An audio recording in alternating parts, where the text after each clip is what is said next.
नमस्कार, I am Shivani Singh. So friends, कैसे हैं आप सभी? मस्त होंगे होना यहाँ पे। और डियर फ्रेंड, जैसा आप सब जानते हैं कि हम कंटिन्यू प्रिपरेशन कर रहे हैं स्पेशल यूपी ट्रिपल एससी पेट एग्ज़ाम 2025 और यहीं पे टुडे जो है हिस्ट्री, और हिस्ट्री में भी हम करने वाले हैं राजपूत काल। ओके, और थ्योरी बहुत ही इंपॉर्टेंट है और लास्ट में 30 क्वेश्चन भी हम करेंगे। ओके, और ये क्लास 8 है। इससे पहले मैंने क्लास 7 कराई है कंप्लीट, देन आप वॉच कर सकते हैं, प्लेलिस्ट बनी हुई है बाय शिवानी सिंह। मेरी द्वारा ही कंटिन्यू सेशन यहाँ पर आपको कराया जा रहा है। और डियर फ्रेंड्स, यहीं पे अगर हम बात करें, आप सबके लिए एक गुड न्यूज़ है। देखो, आप सबके लिए गुड न्यूज़ ये है, अगर आपको बिल्कुल फ्री में कोई भी चार्ज नहीं है, अगर आपको फ्री में पीडीएफ चाहिए तो आप हमारा व्हाट्सएप नंबर ज्वाइन करें 7505890761। आप मुझे मैसेज कर सकते हैं, मैं आपको ग्रुप में ऐड कर दूंगी। ओके, क्योंकि क्या होता है, आप ओनली वीडियो को एक या फिर 2 बार वॉच कर सकते हैं, है ना। क्योंकि भैया अगर आप बार बार वीडियो को वॉच करेंगे तो आपका टाइम क्या होगा, वेस्ट होगा। और हमें टाइम वेस्ट नहीं करना है, टाइम इज़ मनी। समय हमारे लिए बहुत महत्वपूर्ण होता है। ओके, सो हम क्या करेंगे, पीडीएफ लेंगे और पीडीएफ से फिर हम जब तक हमारा एग्ज़ाम नहीं हो जाता तब तक हम अभ्यास करेंगे। तो अगर आपके लिए बेस्ट है यहाँ पे, सो आप ले सकते हैं। ठीक है, साथ साथ में राजपूत काल सारी थ्योरी आपको लिखने का कोई भी यहाँ पे, ठीक है, ज़रूरत नहीं होगी। और फिर हम लास्ट में 30 क्वेश्चन भी करेंगे। चलो, सो फिर यहाँ पे देखो, बढ़ते हैं हम बेहतरीन से कंटेंट की तरफ। और कंटेंट इतना लाजवाब है कि ओनली आपको और कुछ नहीं पढ़ना है, सिर्फ और सिर्फ ये जो चीज़ें मैं करा रही हूँ, यहाँ से एक एक पॉइंट्स आपको पढ़ना है। और यहीं से आपको सारे क्वेश्चन, जब आप प्रीवियस क्वेश्चन पेपर लगाएंगे या फिर प्रीवियस क्वेश्चन पेपर उठा के देखेंगे, सो जितने भी मैंने सेशन कराए हुए हैं और जो क्वेश्चन कराए हुए हैं, आपको हूबहू इसी टाइप्स के एमसीक्यू आपको मिलने वाले। ओके, चलो, तो टाइम वेस्ट नहीं करेंगे, बढ़ते हैं अपने कंटेंट की ओर। सो यहाँ पे बात करेंगे 7वीं से 12वीं शताब्दी। 7वीं से 12वीं शताब्दी तक का काल राजपूत जो काल है वो कहलाता है। देखो, राजपूत काल, यहाँ से क्वेश्चन इस तरह बनता है, राजपूत काल की टाइमिंग क्या है। सो 7वीं से 12वीं शताब्दी तक का जो काल होता है वह राजपूत काल कहलाता है। और इस काल के महत्वपूर्ण राजपूत वंशों में गुज्जर प्रतिहार वंश है, परमार वंश है, सोलंकी वंश है, चौहान वंश है, चंदेल वंश है, एवं गेहड़वाल वंश है और कलचुरी चेदी वंश है। और यहीं पे सिसोदिया वंश आदि प्रमुख है। इन सब के बारे में पढ़ेंगे हम, गुज्जर प्रतिहार, चंदेल, चौहान, सोलंकी, परमार। और आप सबको पता है ना, यहाँ से बहुत इंपॉर्टेंट क्वेश्चन आपके बनते भी हैं एग्जाम में। क्लियर है? चलिए, सो पहले तो आप ये पॉइंट्स याद रखिए। टाइमिंग, राजपूत काल, यहाँ से क्वेश्चन बनेगा, बिल्कुल आप टेंशन ना लें, मैं आपको दिखाऊंगी भी। राजपूत काल यह कौन सी शताब्दी, कौन सी शताब्दी से है, तो 7वीं से 12वीं शताब्दी तक की टाइमिंग है इसके। और इसमें जो है कौन से इंपॉर्टेंट राजपूत वंश आते हैं, गुज्जर प्रतिहार वंश है, परमार है, सोलंकी है, चौहान है, चंदेल है, गेहड़वाल वंश है, कलचुरी है, ये सभी जो है इसके अंतर्गत आते हैं। ओके, चलिए अब बात करते हैं, राजपूत वंश ने भारत के उत्तर भाग पर शासन किया। तो राजपूत वंश ने भारत के किस भाग पर शासन किया, और वो है उत्तर भाग। वो है भैया कौन सा, उत्तर भाग। ठीक है, जैसे कि हम बात करें उत्तर भाग में राजस्थान, उत्तर भाग यानी कि यहाँ ये वाला साइड, ये आपका क्या है, उत्तर भाग है। और इसमें आपका राजस्थान है, दिल्ली है, पंजाब है, मध्य प्रदेश, ठीक है, आदि। गुज्जर वंश, अब हम बात करेंगे गुज्जर वंश प्रतिहार की, गुज्जर प्रतिहार वंश की। गुज्जर प्रतिहार वंश का संस्थापक नागभट्ट प्रथम था। और इस वंश का सर्वाधिक शक्तिशाली एवं प्रतापी राजा मिहिर भोज था। यहाँ से वेरी इंपॉर्टेंट क्वेश्चन बनेगा। किस तरह से, सबसे पहले तो ये चीज़ याद रखिए कि जो राजपूत वंश है, राजपूत वंश ने भारत के किस, ठीक है, भाग पर शासन किया, उत्तर भाग पर शासन किया। इसमें भी आपका राजस्थान रहता है, पंजाब रहता है, दिल्ली रहती है, मध्य प्रदेश और आदि और भी स्टेट है। ओके, अब हम बात करते हैं गुज्जर प्रतिहार वंश की, क्योंकि हमने पढ़ा था इसमें। देखो, राजपूत काल में कौन से आपके वंश थे, तो गुज्जर प्रतिहार वंश, इसके बारे में पढ़ते हैं। गुज्जर प्रतिहार वंश के संस्थापक कौन थे, तो इसके संस्थापक थे नागभट्ट प्रथम। क्वेश्चन बनेगा यहाँ से। और इस वंश का सबसे शक्तिशाली पावरफुल प्रतापी राजा कौन था, मिहिर भोज था। ओके, चलो नेक्स्ट, मिहिर भोज ने अपनी राजधानी कन्नौज में बनाई थी। अब मिहिर भोज, इन्होंने अपनी राजधानी कहाँ पे बनाई थी, कन्नौज। यहाँ से क्वेश्चन इस तरह से बनेगा, मिहिर भोज ने अपनी राजधानी बनाई कन्नौज में, या फिर कन्नौज में किसने अपनी राजधानी बनाई, मिहिर भोज ने। ओके। और यह विष्णु भक्त था। इसने विष्णु के सम्मान में आदिव्रहा की उपाधि ग्रहण की थी। प्रतिहार वंश का अंतिम राजा यशपाल था। तो यहाँ पे देखो प्रतिहार वंश का अगर अंतिम राजा की बात करें तो यशपाल था। और यहीं पे प्रथम की बात करते हैं कौन भाई, मिहिर भोज। इन्होंने अपनी राजधानी कन्नौज में बनाई थी। और यह जो मिहिर भोज है विष्णु भक्त थे और विष्णु के सम्मान में आदिव्रहा की उपाधि ग्रहण की थी इन्होंने। यह भी प्रतिहार वंश का जो अंतिम राजा होता है वो यशपाल होता है आपका। ओके, इतनी चीज़ें क्लियर है, कोई डाउट्स नहीं होना चाहिए, यहाँ पे सारी चीज़ें क्लियर है। ओके, चलो अब पढ़ेंगे हम गहडवाल राजवंश के बारे में। एक्चुअली चंद्रदेव ने कन्नौज में गहडवाल वंश की स्थापना की थी। तो भैया गहडवाल वंश की स्थापना किसने की थी, चंद्रदेव ने की थी। यहाँ से इस तरह क्वेश्चन बनेगा कि गहडवाल राजवंश की स्थापना किसने की थी, चंद्रदेव ने की थी। कहाँ पे की थी, कन्नौज में की थी। अच्छा, इसकी राजधानी कहाँ पर थी, वाराणसी में थी। गहडवाल राजवंश की राजधानी कहाँ पर थी, वाराणसी में थी। जयचंद इस वंश का अंतिम शक्तिशाली शासक था। यहीं पे बात करें 1194 ईस्वी में चंदावर ने, ठीक है, युद्ध में मोहम्मद गोरी और जयचंद के बीच युद्ध हुआ था जिसमें कि जयचंद मारा गया था। तो यहाँ से देखो किस तरह से और किस तरह से और किस टाइप के क्वेश्चन बनेंगे वो मैं आपको बता दे रही हूँ, सो कंफ्यूज नहीं होना है। सबसे पहला क्वेश्चन बनेगा गहडवाल वंश की स्थापना किसने की थी, तो चंद्रदेव ने की थी। कहाँ पे, कन्नौज में। फिर यहाँ से ये क्वेश्चन बन सकता है कि गहडवाल राजवंश की राजधानी क्या थी, तो ये थी भैया इसकी राजधानी वाराणसी। फिर यहाँ से इस तरह क्वेश्चन बनेगा कि इस वंश का जो गहडवाल राजवंश है इस वंश का अंतिम शक्तिशाली शासक कौन था, तो यहाँ पर थे जयचंद। जयचंद की मृत्यु कैसे होती है, तो चंदावर के युद्ध में मोहम्मद गोरी और जयचंद के बीच में युद्ध हुआ था। देखो मोहम्मद गोरी और जयचंद के बीच में युद्ध हुआ था उस समय 1194 में जयचंद यहाँ पे मारे गए थे। ठीक है, सो इस तरह से आपके क्वेश्चन बनेंगे। आगे नेक्स्ट देखें। अब बात करते हैं चौहान वंश की। देखो बारी बारी से बिल्कुल सारी चीज़ें आपकी एकदम क्लियर है, ये नहीं कि यहाँ पर घास फूस ऐसे ही उठा लिया या फिर आप कंफ्यूज हो रहे हैं। जो जो वंश है उनके बारे में जो जो इंपॉर्टेंट पॉइंट्स है वो मैंने, है ना, आपके एक बिल्कुल सीक्वेंस वाइज रखे हुए हैं। तो हमने यहाँ पे देखो 2 वंश पढ़ लिए, बात करेंगे चौहान वंश की। चौहान वंश का संस्थापक कौन होता है, वासुदेव था। और इस वंश का अंतिम महान शासक पृथ्वीराज तृतीय था, जो कि पृथ्वीराज चौहान के नाम से भी बहुत फेमस था। बेहतरीन क्वेश्चन है। और चंद्रदाई पृथ्वीराज तृतीय का राजकवि भी था, जिसकी रचना पृथ्वीराज रासो ने की। और ये क्वेश्चन आपका हिंदी में भी आता है। हिंदी में जो आपका साहित्य हिंदी होते हैं ना, उसमें भी ये क्वेश्चन बनता है। और त्राइन का प्रथम युद्ध कब हुआ था, 1191 में हुआ था। यहाँ से भी क्वेश्चन आपका बनता है कि त्राइन का प्रथम युद्ध कब हुआ था, 1191 में हुआ था, जिसमें पृथ्वीराज तृतीय ने मोहम्मद गोरी को हराया था। तो भैया इस तरह से भी क्वेश्चन बनता है कि त्राइन का प्रथम युद्ध कब हुआ था, तो ये हुआ था 1191 में। या फिर इस तरह भी क्वेश्चन बन सकता है कि त्राइन का जो प्रथम युद्ध हुआ था किस किस के बीच हुआ था, तो पृथ्वीराज तृतीय और मोहम्मद गोरी के बीच हुआ था। ऐसे भी क्वेश्चन बन सकता है त्राइन का जो प्रथम युद्ध हुआ था पृथ्वीराज तृतीय और मोहम्मद गोरी के बीच में, इसमें कौन पराजित हुआ था और किसकी विजय हुई थी। तो पृथ्वीराज तृतीय की तो भाई यहाँ पे क्या हुई थी, जीत हुई थी। और जो मोहम्मद गोरी है ये क्या हुए थे, यहाँ पे पराजित हुए थे। ओके, चलिए फिर चौहान वंश की बात करें। संस्थापक वासुदेव रहते हैं। अंतिम महान शासक पृथ्वीराज तृतीय था, इसे पृथ्वीराज चौहान के नाम से भी जाना जाता है। चंद्रदाई पृथ्वीराज तृतीय का ही राजकवि था, जिसकी रचना पृथ्वीराज रासो ने की है। इस तरह त्राइन का प्रथम युद्ध होता है, कौन कौन इसमें हिस्सा लेते हैं, किसकी हार होती है, किसकी जीत होती है, सारी चीज़ें क्लियर हैं। अब हम यहाँ पे पढ़ेंगे त्राइन का सेकंड युद्ध। तो प्रथम युद्ध तो हमने पढ़ा, ओके, प्रथम युद्ध के बारे में हमने पढ़ा। अब हम पढ़ेंगे त्राइन का सेकंड युद्ध, जो कि 1192 ईस्वी में हुआ था, जिसमें मोहम्मद गोरी ने पृथ्वीराज तृतीय को पराजित किया था। अब यहाँ पर मोहम्मद गोरी ने पृथ्वीराज तृतीय को पराजित किया है। अब हम पढ़ेंगे परमार वंश के बारे में। परमार वंश का संस्थापक होता है कौन, उपेंद्र राज। ओके, और यहीं पे इसकी राजधानी की बात करें धारा नगरी थी। परमार वंश का सर्वाधिक शक्तिशाली शासक राजा भोज था।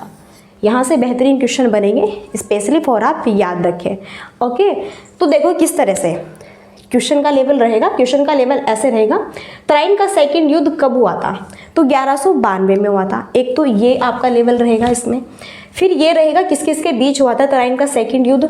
इसमें मोहम्मद गौरी और पृथ्वीराज के बीच हुआ था। अच्छा, तराइन का जो सेकंड युद्ध होता है इसमें कौन पराजित होते हैं? तो इसमें पृथ्वीराज जो तृतीय हैं, चौहान है, यानी कि ये पराजित होते हैं। देन यहीं पर अगर हम बात करें मोहम्मद गौरी, इनकी क्या होती है? इसमें जीत होती है। क्लियर है? फिर हम पढ़ते हैं परमार वंश के बारे में। अब सिंपली है, जिसके भी वंश के बारे में पढ़ेंगे उसके संस्थापक के बारे में तो अवश्य पढ़ेंगे। तो संस्थापक है यहाँ पे उपेंद्र राज, और इसकी राजधानी परमार वंश की धारा नगरी थी, और परमार वंश का सबसे शक्तिशाली शासक यहाँ पे राजा भोज था। ओके, सारी चीज़ें क्लियर है यहाँ पे बिल्कुल सिक्वेंस वाइज। चलो नेक्स्ट, अब राजा भोज की बात हो रही है। तो राजा भोज ने भोपाल के दक्षिण में भोजपुर नामक झील का निर्माण कराया था। तो यहाँ से इस तरह क्वेश्चन बनता है, भोपाल के दक्षिण में भोजपुर नामक झील का निर्माण किसने करवाया था? तो ये राजा भोज ने करवाया था। भोज ने सरस्वती मंदिर का निर्माण भी करवाया था। यहीं पर किस मंदिर का निर्माण करवाया था? सरस्वती मंदिर का निर्माण भी किसने करवाया था भैया? आपका राजा भोज ने ही करवाया था। ओके, फाइनली अब नेक्स्ट यहाँ पे हम पढ़ेंगे चंदेल वंश। अब हम पढ़ेंगे चंदेल वंश के बारे में। एक्चुअली बात करें चंदेल वंश के संस्थापक की, सो यहाँ पर थे कौन? नन्नुक, और इसकी राजधानी थी खजुराहो। बेहतरीन क्वेश्चन है एकदम। प्रारंभ में इसकी राजधानी कालिंजर थी। तो बात करें चंदेल वंश की, अगर आपसे इस तरह पूछा जाए चंदेल वंश के संस्थापक कौन होते हैं? नन्नुक होते हैं। इसकी राजधानी क्या थी भैया? खजुराहो थी। और प्रारंभ में चंदेल वंश की राजधानी क्या थी? कालिंजर थी। अगर प्रारंभ करके पूछे कि प्रारंभ में क्या थी? कालिंजर थी। अगर यह पूछे चंदेल वंश की राजधानी क्या थी? तो खजुराहो थी। अगर प्रारंभ करके क्वेश्चन बनेगा तो फिर आपका बनेगा कालिंजर। बाद में राजा धंग ने अपनी राजधानी कालिंजर से ही खजुराहो में स्थानांतरित की थी। बाद में राजा धंग ने अपनी राजधानी कालिंजर से खजुराहो में जो है इन्होंने इसको स्थानांतरित कर दिया। ओके, सारी चीज़ें क्लियर है? कोई डाउट्स है? होना भी नहीं चाहिए। वैसे तो सारी चीज़ें क्लियर आपकी हो रही है, और ये जो PDF है आपको बिल्कुल मिल जाएगी। आपको लिखने की भी ज़रूरत नहीं, क्योंकि टाइम वेस्ट मत कीजिए। आपके भविष्य की बात है। आप यहाँ पे सिर्फ और सिर्फ पढ़िए और अभ्यास कीजिए। आपके लिए सारी अपॉर्चुनिटी हम आपको दे रहे हैं। तो आपको एक भी शब्द नहीं लिखना है, हूबहू सारी चीज़ें आपको खुद में टाइप करके यहाँ पे दे रही हूँ। साथ ही साथ में क्वेश्चन प्रैक्टिस भी दे रही हूँ। ओके, चलो, तो आप ज्वाइन कर सकते हैं। अगर आपको PDF चाहिए, वो आपके ऊपर डिपेंड करता है। राजा धंग ने, अब बात करते हैं, राजा धंग ने जगन्नाथ, विश्वनाथ एवं वेदनाथ मंदिर का निर्माण करवाया था। तो यहाँ से इस तरह क्वेश्चन बनता है कि जगन्नाथ, विश्वनाथ और वेदनाथ मंदिर का निर्माण किसने करवाया था? तो यह राजा धंग ने करवाया था। आप ये पॉइंट याद रखें। ओके, फिर है कंदरिया महादेव मंदिर का निर्माण। ये भी धंगदेव द्वारा आपका 999 ईस्वी में किया गया था।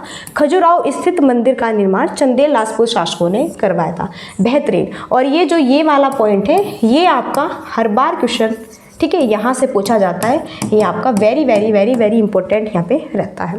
तो राजा धंग में जगन्नाथ, विश्वनाथ और वेदनाथ मंदिर का निर्माण कराते हैं। यहीं पे कंदरिया महादेव मंदिर का निर्माण धंग जो है देव कराते हैं 999 ईस्वी में।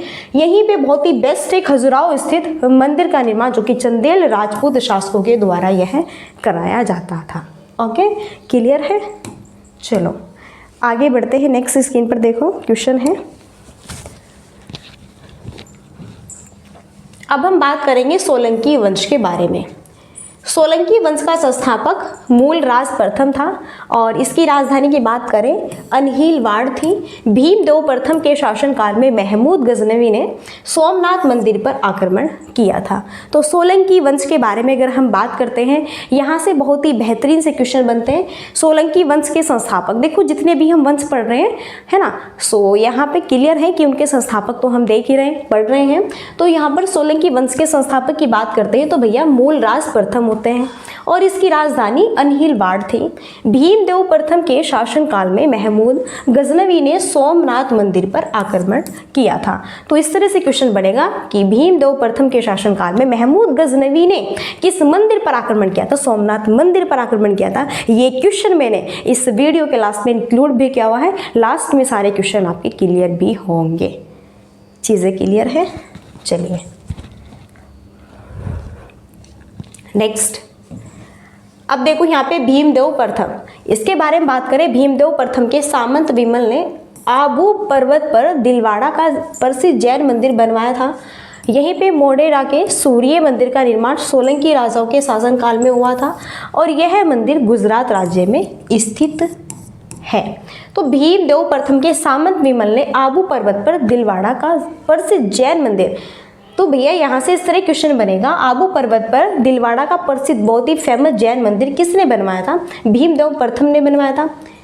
ये भी बात करें, मोढेरा के सूर्य मंदिर का निर्माण सोलंकी राजाओं के शासनकाल में हुआ था और यह मंदिर कहाँ पर है? आपका गुजरात राज्य में स्थित है। तो यहाँ से आपसे स्टेट के बारे में भी पूछा जा सकता है, इसलिए चीज़ें यहाँ पे सब कुछ क्लियर है। ओके, चलो नेक्स्ट, अब पढ़ेंगे कलचुरी चेदी राजवंश के बारे में।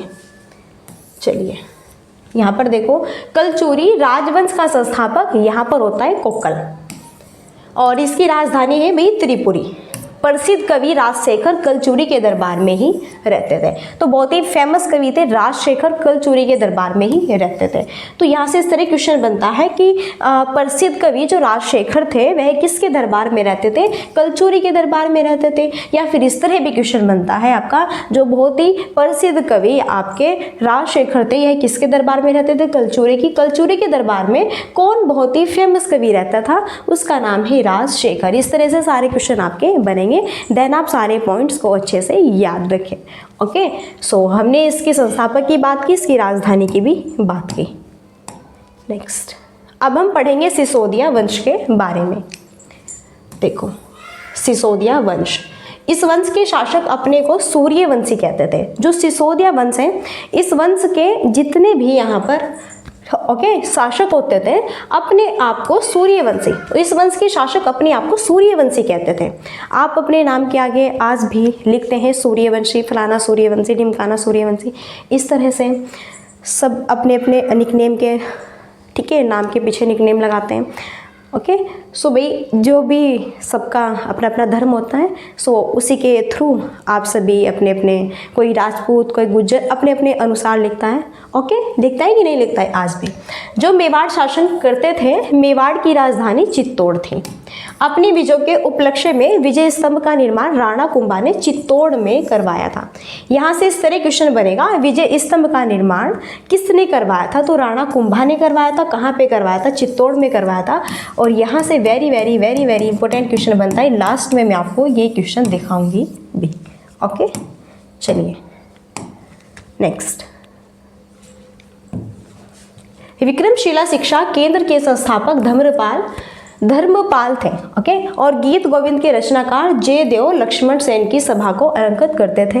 यहीं पे जगन्नाथ मंदिर ओडिशा राज्य में स्थित है। यहीं पे पुरी में स्थित है। कोणार्क के विशाल सूर्य देव मंदिर का निर्माण नरसिंह देव ने करवाया था।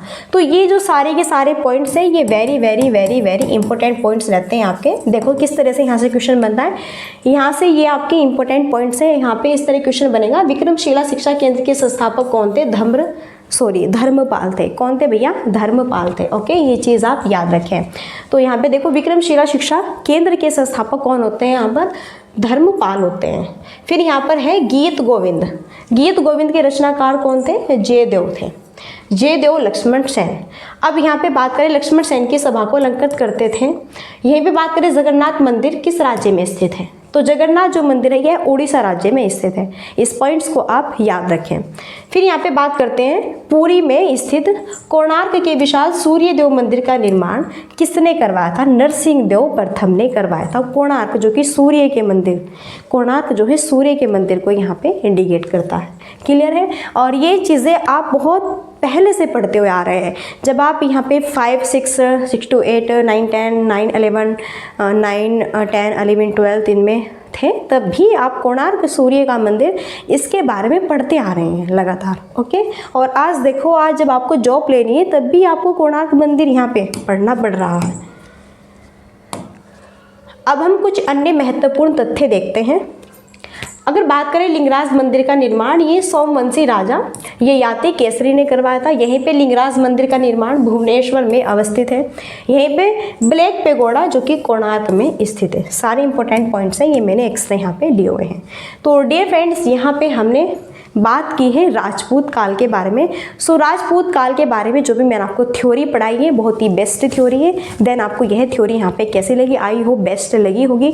अब हम यहाँ पे बेहतरीन से 30 क्वेश्चन करते हैं और वो भी गजब तरीके से, और पीडीएफ भी आपको प्रोवाइड कर दी जाएगी, ठीक है। आप इसकी बिल्कुल भी टेंशन ना लें। तो देखो जब हमने यहाँ पे आपका स्टार्ट किया था ये क्लास, सो उसमें फर्स्ट थ्योरी में ही था कि राजपूत काल कब से कब तक माना जाता है, था कि नहीं था। तो वहाँ पर आपका क्लियर था कि यह जो है आपका 7वीं सदी से, सॉरी यह जो है आपका यहाँ पे 6ठी सदी से 12वीं सदी तक था। क्या था, 6ठी सदी से 12वीं सदी तक था। और ये चीज़ हमने सबसे पहले स्टार्टिंग में ही पढ़ी थी। वेरी वेरी इंपॉर्टेंट क्वेश्चन है और बी ऑप्शन यहाँ पे राइट होगा। मैंने पढ़ाया था ना कि राजपूत काल कब से कब तक माना जाता है, यहाँ से इस तरह क्वेश्चन आपका बनता है। ओके, और देखो इस तरह ही क्वेश्चन आपका बना है। फिर बात करते हैं 712 ईस्वी में सिंध पर मोहम्मद बिन कासिम के आक्रमण के समय वहाँ का शासक कौन था, चच, रणविजय, दाहिर या फिर जयपाल। तो यहाँ पर थे दाहिर। देखो कुछ पॉइंट्स ऐसे होते हैं जो कि थ्योरी में कवर नहीं हो पाते, देन वो मैं चीज़ें फिर आपको यहाँ पे क्वेश्चन में कवर करा देती हूँ। ओके, चलिए थर्ड है, सबसे पहले जजिया कर लगाने का श्रेय किसे जाता है, महमूद गजनवी को, इल्तुतमिश को, महमूद गोरी को या फिर मोहम्मद बिन कासिम को। तो सबसे पहले जजिया कर लगाने का श्रेय किसे जाता है, सबसे पहले जजिया कर सबसे पहले जजिया कर किसने लगाया था। सॉरी फ्रेंड्स, भाई कोल्ड कब हो जाए कब नहीं इसका कुछ नहीं पता। ओके चलो सॉरी फ्रेंड्स। ओके, इसके बाद हम बिल्कुल हाथ जोड़ के सॉरी बोलते हैं। यहाँ पे देखो सबसे पहले जजिया कर लगाने का श्रेय जो है किसे जाता है, तो ये जाता है आपका मोहम्मद बिन कासिम को। किसे जाता है, मोहम्मद बिन कासिम को जाता है। ओके चलिए नेक्स्ट 4 क्वेश्चन है स्क्रीन पर। दिल्ली का किसका पुराना नाम है, आगरा, लाहौर, दिल्ली, अजमेर। तो दिल्ली का किसका पुराना नाम है, और दिल्ली का ये है आपका दिल्ली का पुराना नाम। ओके, इसके नेम से ही कंफर्म है कि दिल्ली की बात की जा रही है। और ये हमारा क्वेश्चन बड़ा ही बेहतरीन क्वेश्चन है। पृथ्वीराज रासो की रचना किसने की थी भैया, और ये की थी चंद बरदाई ने। ये क्वेश्चन हमारा बहुत स्पेशल क्वेश्चन रहता है, वो हमारा किसी भी लेवल का एग्जाम क्यों ना हो, लेकिन भैया चंद बरदाई और पृथ्वीराज रासो ये बिल्कुल टिकाऊ रहते हैं भाई। ओके भाई साहब, ये टिकाऊ रहते हैं, ये अपनी जगह पर बिल्कुल फिक्स है, एग्जाम में आने ही तो आने ही है। बहुत ही प्रसिद्ध दिलवाड़ा जैन मंदिर कहाँ पर स्थित है, रणकपुर, पाली, माउंट आबू या फिर उदयपुर में। बहुत ही फेमस दिलवाड़ा जैन मंदिर है और ये कहाँ पर स्थित है, सो बताइए। और यहाँ पे बात करें, ये स्थित है भैया कहाँ पे, माउंट आबू में। ओके, सारी चीज़ें क्लियर है। चलो नेक्स्ट, अब यहाँ पे क्वेश्चन बनता है खजुराहो में स्थित मंदिरों का निर्माण किसने कराया, और ये सारी चीज़ें मैंने आपको थ्योरी में कराई है। अब ये मत कहना कि ये थ्योरी में नहीं कराया है, सो यहाँ पर होगा चंदेल शासकों ने। नेक्स्ट देखो, यहाँ से ये भी मैंने आपको कराया है कि विजय स्तंभ कहाँ पे स्थित है, कुंभलगढ़, जयपुर, चित्तौड़गढ़ या फिर रणथंभौर। विजय स्तंभ कहाँ पे स्थित है, थ्योरी में मैंने बताया भी था और ये भी बताया था कि यहाँ से लास्ट में क्वेश्चन जब मैं कराऊंगी तो दिखाऊंगी। देखो क्वेश्चन ऐसे बनता है, विजय स्तंभ कहाँ पर स्थित है, और यह है चित्तौड़गढ़ में स्थित। कहाँ पर है भाई, ये है चित्तौड़गढ़ में स्थित। ये पॉइंट्स आप याद रखें। ओके नेक्स्ट, महमूद गजनवी ने भारत पर कितनी बार आक्रमण किया, 15, 16, 17, 18। तो जो महमूद गजनवी थे इन्होंने भारत पर कितनी बार आक्रमण किया, और इन्होंने किया था भैया 17 बार आक्रमण। क्या बात है भैया, इनको शायद यही काम था, ठीक है, भारत पर आक्रमण करना। 17 बार आक्रमण कर चुके थे। महमूद गजनवी का बहुत ही फेमस आक्रमण कौन सा था, कन्नौज पर आक्रमण, दिल्ली पर आक्रमण, सोमनाथ मंदिर पर आक्रमण, मथुरा पर। और यहाँ से भी मैंने आपको थ्योरी में बताया था कि महमूद गजनवी का बहुत ही फेमस आक्रमण और जो था इनका वो था सोमनाथ मंदिर पर। भाई साहब, सोमनाथ मंदिर पर महमूद गजनवी का ये बहुत ही प्रसिद्ध आक्रमण था जो कि इन्होंने सोमनाथ मंदिर पर किया था। ओके चलिए नेक्स्ट, महमूद गजनवी ने गुजरात के बहुत ही प्रसिद्ध सोमनाथ मंदिर को कब लूटा था, और इन्होंने ये लूटा था 1206 में। कब लूटा था, 1206 में लूटा था। नेक्स्ट स्क्रीन पर क्वेश्चन है, सोमनाथ मंदिर पर मोहम्मद गजनवी के आक्रमण के समय गुजरात का शासक कौन था, मूलराज, भीमदेव, जयसिंह और भोजराज। और ये मैंने थ्योरी में भी कवर किया हुआ है, अगर आपको पता है तो बिल्कुल आप बता देंगे। सो यहाँ पर है भाई कौन, भीमदेव। कौन है भैया यहाँ पे, Bhimdev. Right answer option B होगा। क्लियर नेक्स्ट, किस नाटक के कुछ अंश ए ढाई दिन का झोपड़ा नामक मस्जिद पर लिखे हैं? यहाँ पर देखो, मालविका निमित्र है, अभिज्ञान शाकुंतलम है, हरिकेली है या फिर मत्स्यकटिक है। सो यहाँ पे बेस्ट हमारा क्वेश्चन है और राइट आंसर यहाँ पर होगा हरिकेली। ओके, चलिए नेक्स्ट, रानी, देखो यहाँ पे बात करते हैं अब हम। रानी पद्मावती का नाम खिलजी की चित्तौड़ विजय से जोड़ा जाता है। रानी जो पद्मावती किसकी पत्नी थी? राणा सांगा, राणा कुंभा, राणा रतन सिंह और राणा उदय सिंह। तो बेहतरीन क्वेश्चन है भाई, राणा पद्मिनी। ओके, चलो, और यहाँ पर राइट आंसर होगा हमारा राणा रतन सिंह की पत्नी थी ये। क्लियर है? चलिए नेक्स्ट, विक्रमशिला विश्वविद्यालय की स्थापना किसने की? हर्षवर्धन, धर्मपाल ने या फिर समुद्रगुप्त ने, फिर नागभट्ट ने। तो विक्रमशिला विश्वविद्यालय की स्थापना किसने की थी? और मैंने आपको यह जब इम्पोर्टेंट पॉइंट्स में कराए थे तब यह स्टार्टिंग में ही था कि विक्रमशिला विश्वविद्यालय की स्थापना की थी धर्मपाल ने। किसने की थी? धर्मपाल ने की थी। सॉरी, इसमें मैं कंफ्यूज होती हूँ बार बार। चलो, इस नेम में गीत गोविंद किसने लिखा? कालिदास, भास, जयदेव और बाणभट्ट ने। और ये भी मैंने आपको यहाँ से कराया था इसमें इंपॉर्टेंट पॉइंट्स में कि गीत गोविंद जो है किसने लिखा, और ये लिखा है किसने? जयदेव ने। ओके, चलो आगे बढ़ते हैं। नेक्स्ट, जयदेव किसकी सभा को अलंकृत करते थे? विक्रमादित्य, लक्ष्मण सेन, समुद्रगुप्त और हर्षवर्धन। तो जयदेव किसकी सभा को अलंकृत करते थे? सो बेस्ट यहाँ पे राइट आंसर होगा लक्ष्मण सेन। ओके, चलिए नेक्स्ट, किसने सोमपुर महाविहार का निर्माण करवाया? देवपाल, हर्षवर्धन, धर्मपाल या फिर लक्ष्मण सेन। एजेटिक राइट आंसर यहाँ पर होगा क्या? धर्मपाल। ओके, और इस धर्मपाल नेम ने भी काफ़ी कन्फ्यूज़न क्रिएट किया हुआ है, मैं बार बार से इसको धर्मपाल बोलती हूँ। चलो, भारत पर सबसे पहले अरब आक्रमण किसने किया था? मोहम्मद गौरी ने, महमूद गजनवी या फिर मोहम्मद बिन कासिम या फिर अलाउद्दीन खिलजी ने किया था? तो किसने किया था भैया, ये बताना है। सो बेस्ट यहाँ पे आंसर होगा किसने? मोहम्मद बिन कासिम ने। भारत पर सबसे पहले अरब आक्रमण किया था मोहम्मद बिन कासिम ने। ठीक है, नेक्स्ट, जगन्नाथ मंदिर किस राज्य में है? तमिलनाडु, कर्नाटक, ओडिशा, आंध्र प्रदेश। तो जगन्नाथ मंदिर की बात करें और यह है आपका ओडिशा राज्य में स्थित है। ठीक है, चलिए नेक्स्ट, कोणार्क में स्थित सूर्य जो देव मंदिर है यह किसके संस्थापक कौन थे? तो कोणार्क में स्थित सूर्य देव मंदिर के संस्थापक कौन थे? ये भी मैंने आपको कराया है, और इसके संस्थापक थे कौन? नरसिंह देव प्रथम। यहाँ से very very very very very very important question आपका बनता है हर एक एग्जाम में। ओके, चलिए, अच्छा, ब्लैक पगोड़ा ये कहाँ पे स्थित है? पुरी, भुवनेश्वर, कोणार्क। और कोणार्क एग्जैक्ट राइट आंसर होगा। ओके, सोचने की भी ज़रूरत नहीं है, थ्योरी क्लियर है तो तुरंत से ऐसे आंसर, तुरंत एकदम, बस ऐसा ही होना चाहिए एग्जाम में आपको हुबहू इस तरह से क्वेश्चन मिल जाए। बहुत ज़्यादा यहाँ पे धन्यवाद होगा भगवान का। अलवर के संस्थापक कौन थे? पृथ्वीराज चौहान, अजयपाल, बहादुर सिंह, हेमू। तो अलवर के संस्थापक कौन थे? ये थे अजयपाल। अजयपाल जो है अलवर के संस्थापक थे। नेक्स्ट, चंदावर का युद्ध किस किस के मध्य हुआ था? पृथ्वीराज चौहान और महमूद गजनवी, जयचंद और मोहम्मद गौरी, पृथ्वीराज चौहान और मोहम्मद गौरी, जयचंद और इल्तुतमिश के बीच में। बेहतरीन क्वेश्चन है, एकदम मस्त वाला क्वेश्चन है यहाँ पे।